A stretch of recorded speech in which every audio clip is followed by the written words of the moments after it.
This is Job 6. Job had been Job had had everything taken away from him. His wealth, his health. His wife told him he should curse God and die. His friends showed up. They sat with him 7 days, didn't say anything. Job said he was suffering. He put a pretty good voice to his depression. And then in the chapters before this, one of his friends had tried to give him advice. Now, this was advice from a friend that did not have a personal relationship to the Lord.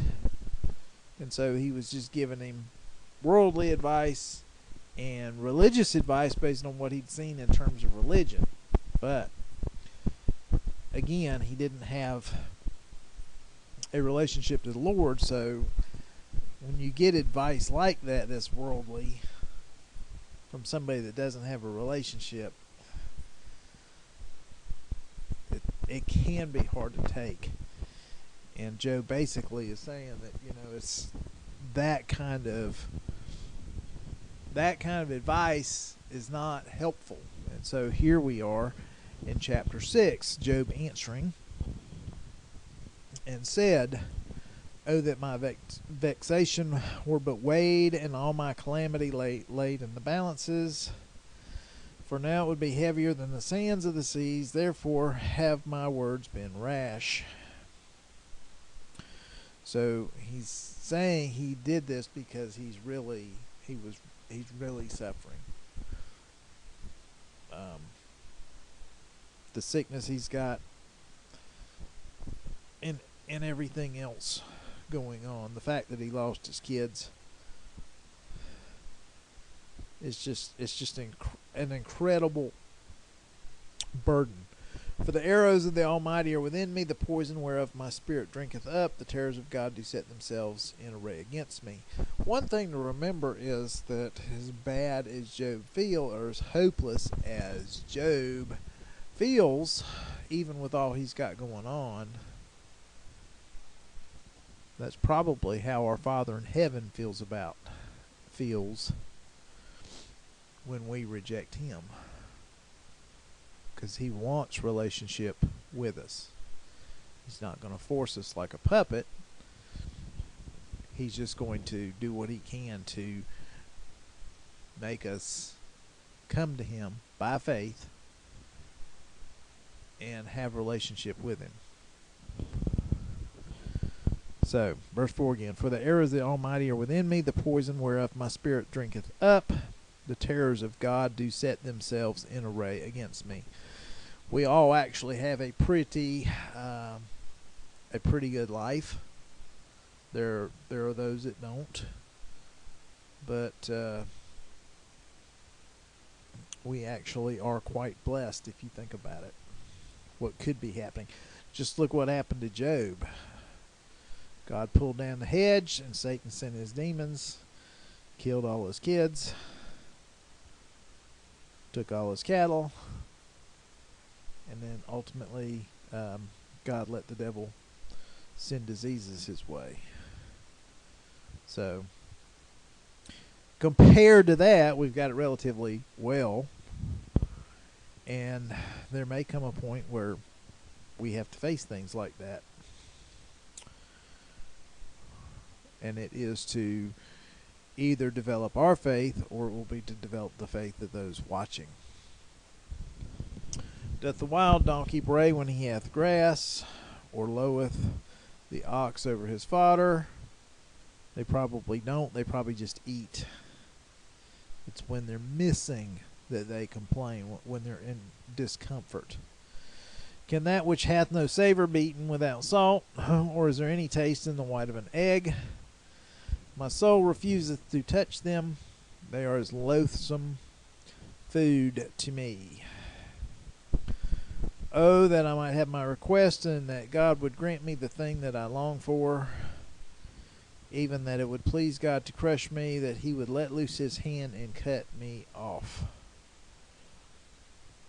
He's in a very dire place. He's overwhelmed. And be it still my consolation, yea, let me exult in pain that spareth not, that I have not denied the words of the Holy One. So his wife told him to curse God and die, and he said, I haven't done that. I have not denied God's words. He has not denied the truth. And he still has God set apart in the proper place. He knows he's there. Now, God is not speaking to Job. He's speaking to us through this word. But in this story, God basically is not telling Job what's going on. What is my strength that I should wait? Which is an interesting line, because all of us, humanly speaking, will get weaker as we age. And what is my end that I should be patient? Humanly speaking, we're all going to die. Is my strength the strength of stones, or is my flesh of brass? Is it not that I have no help in me, and that wisdom is driven quite from me? To him that is ready to faint kindness should be slowed from his friend, even to him that forsaketh the fear of the Almighty. My brethren have dealt deceitfully as a brook, as the channel of brooks that pass away. So he was looking for comfort in his friends, and his friends are not very comforting. And they're not very comforting because they don't have a relationship to the Lord. And so when he's looking for that truth, that realization, all he's getting from them is condemnation. Which are black by reason of the ice, and wherein the snow hideth itself. What time they wax warm, they vanish. When it is hot, they are consumed out of their place. The caravans that travel by the way of them turn aside. They go up unto the waste and perish. The caravans of Tema looked, and the companies of Sheba waited for them. They were put to shame because they had hoped. They came thither and were confounded. So when we go to people and we're seeking their advice, or they come to comfort us, we're looking for comfort. We're looking for an answer to what we feel. And it won't come from people. And it won't come from people without a relationship to the Lord. It may come from, it will always come from the Lord through people that have a relationship to him. And this Job is expressing that even his friends are letting him down. For now ye are nothing, ye see a terror and are afraid.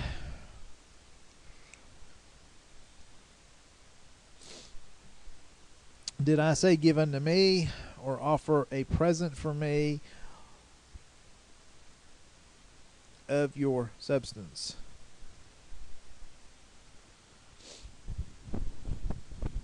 So his friends came to him, and he's not asking anything of them.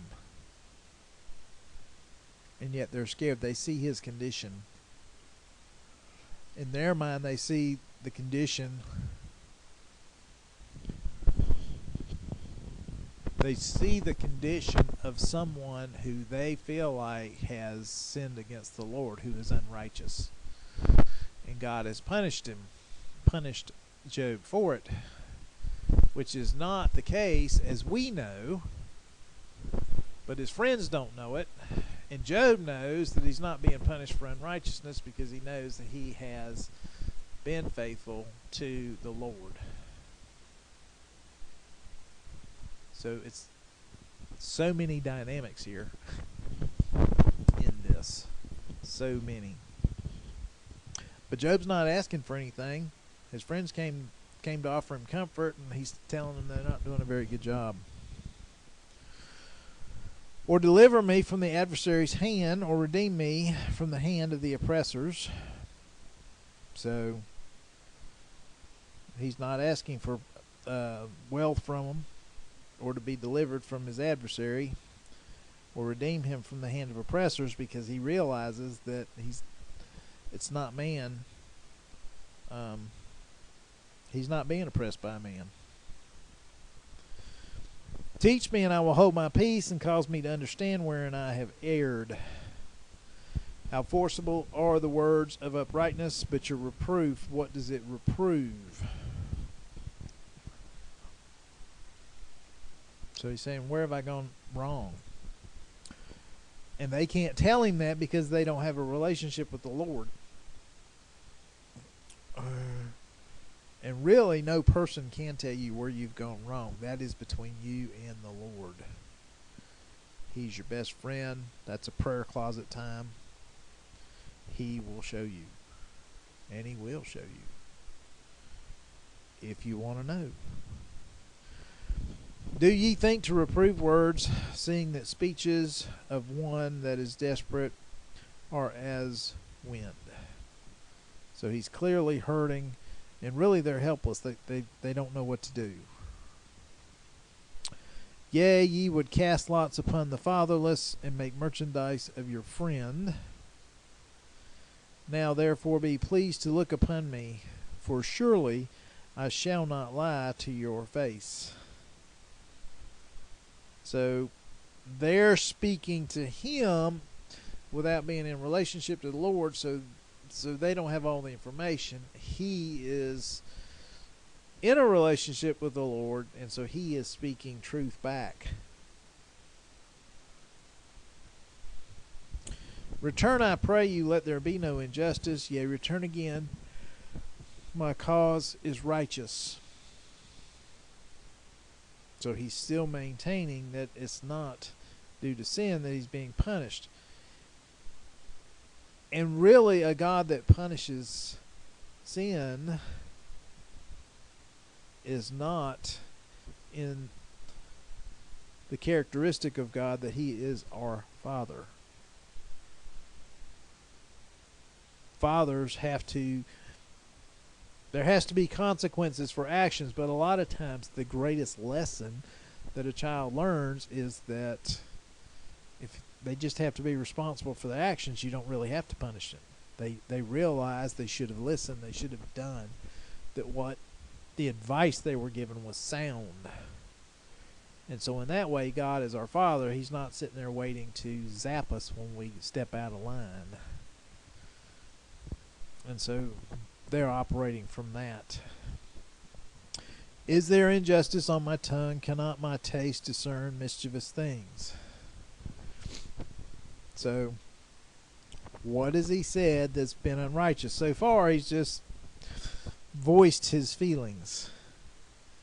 And our Lord wants us to voice our feelings to him. He wants us to cry out to him. He wants us to let him know how we feel. We're so used to telling people that we're always good and always fine, everything in our life is doing great, even when it's not, but you can't lie to God. In relationship to him, you've got to be honest. You've got to do that because he knows already. He knows if you're being honest. Okay, Job continues into chapter 7. Is there not a warfare to man upon the earth, and are not his days like the days of a hireling? So while we're on earth, we will struggle. As a servant that earnestly desireth the shadow, and as a hireling that looketh for his wages. So we look for good things. So am I made to possess months of misery, and wearisome nights are appointed to me. When I lie down, I say, when shall I arise, and the night be gone? And I am full of tossings to and fro unto the dawning of the day. My flesh is clothed with worms and clods of dust. My skin closeth up and breaketh out afresh. My days are swifter than a weaver's shuttle and are spent without hope. So he doesn't see that things can get better. He knows he's only here for a short period of time. He's definitely got some medical issues going on. He's been afflicted in his health. Oh, remember that my life is a breath, mine eye shall no more see good. The eye of him that seeth me shall behold me no more. Thine eyes shall be upon me, but I shall not be. One day we will all not be here. It is appointed to us to die. So one day we're all going to die. We won't be there. People who will look for us won't find us. As the cloud is consumed and vanisheth away, so he that goeth down to Sheol shall come up no more. He shall return no more to his house, neither shall his place know him any more. So he knows he's in this life. He knows this life is finite. He knows that one day he will die. Therefore, he will not refrain my mouth. I will speak in the anguish of my spirit. I will complain in the bitterness of my soul. So he is going to give a voice to exactly how he's feeling.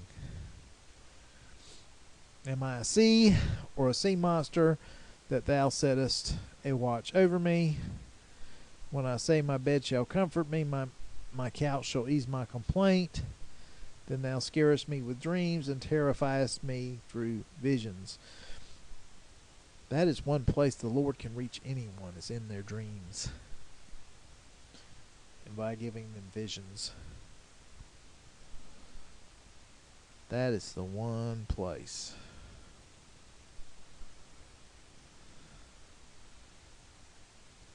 And so the fact that the Lord's not talking to him, his dreams probably felt very lonely. So that my soul chooseth strangling and death rather than these my bones. Job has gotten to the point where he no longer wants to live. So it's a continuation of his first discourse where he's talking about how sad he is, how depressed he is. I loathe my life. I would not live always. Let me alone, for my days are vanity. What is man that thou shouldest magnify him, and that thou shouldest set thy mind on him? So he's asking God the question, we're just here for a little bit. We're a breath. Why do you care about us? And that thou shouldst visit him every morning and try him every moment. How long wilt thou not look away from me?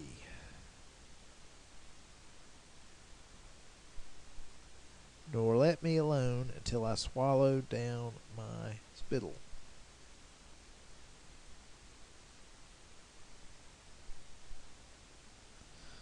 So God can see us. God can see us. If I have sinned, what do I unto thee, or thou, O thou watcher of men? Why hast thou set me as a mark for thee, so that I am a burden to myself? So he's asking the Lord, what have I done? Have I sinned? Have I not done things your ways? To sin is to do things our way instead of God's ways. So Job is saying,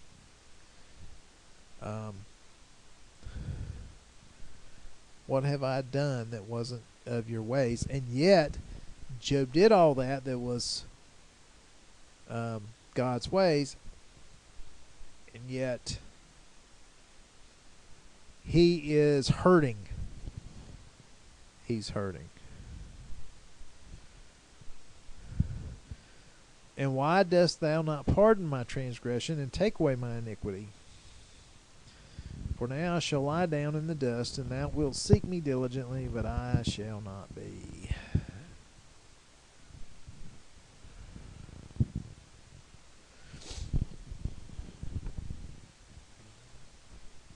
So he's looking for pardon. If I've sinned, why don't you pardon me?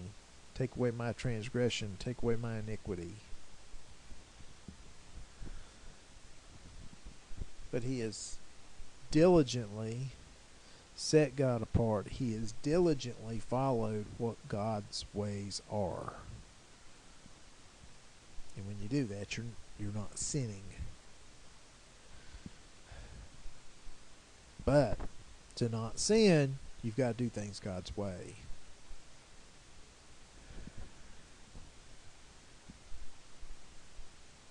Okay?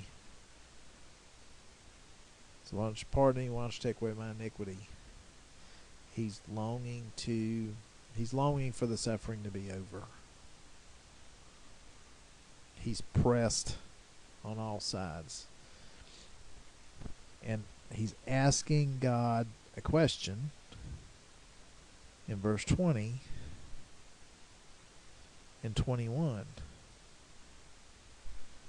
When you have a personal relationship to the Lord, there's a back and forth.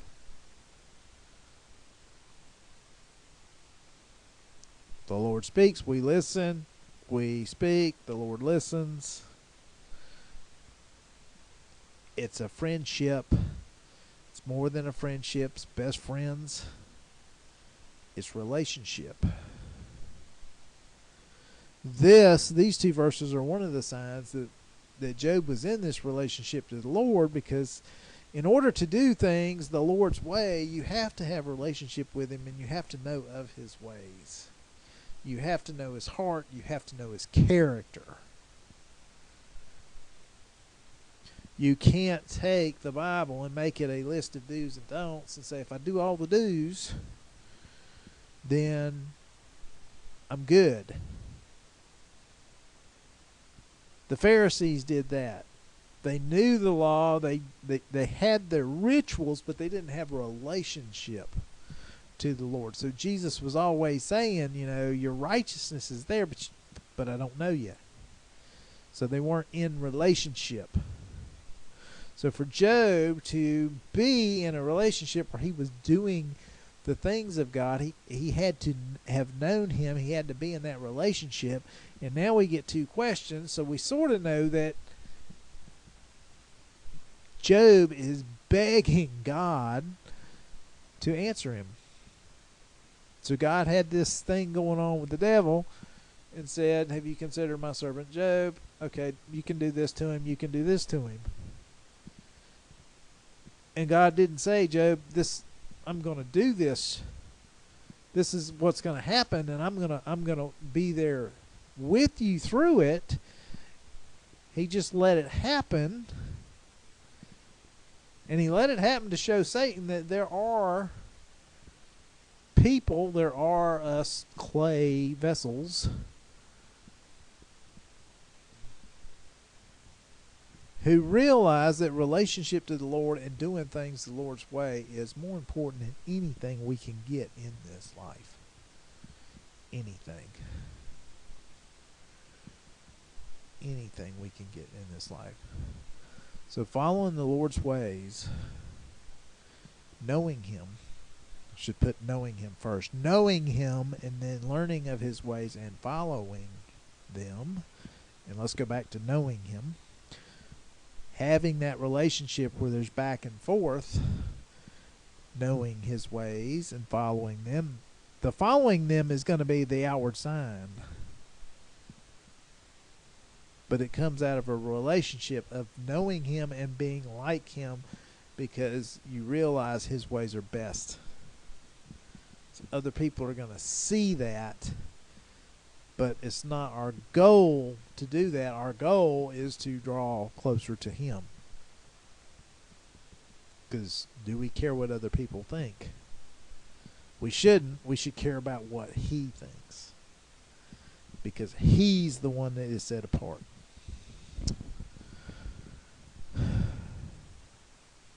So Job is asking for an answer. What have I done? What have I done? Why aren't you talking to me? Why are you quiet?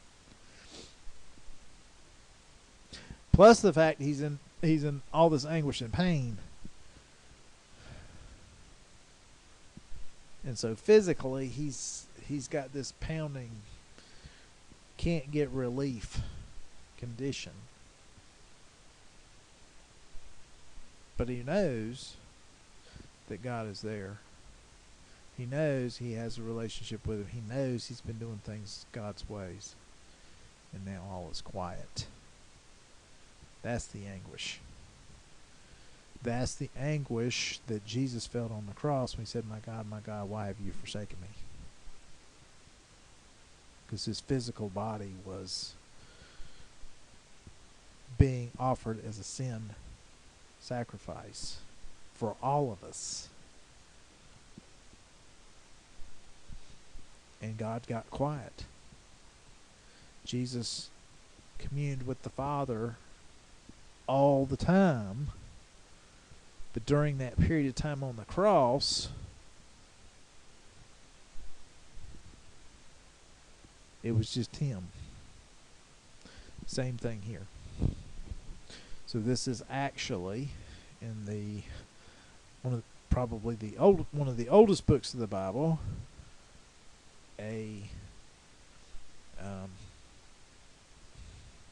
We get to see an example of what Christ felt like as he died for us. Because our Father wants relationship with each and every one of us.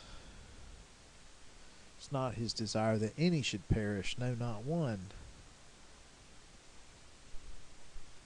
And just like a father has hope for all his children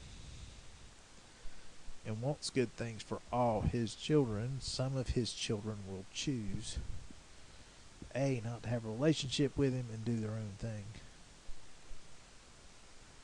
So God is our Father, and he longs for a relationship.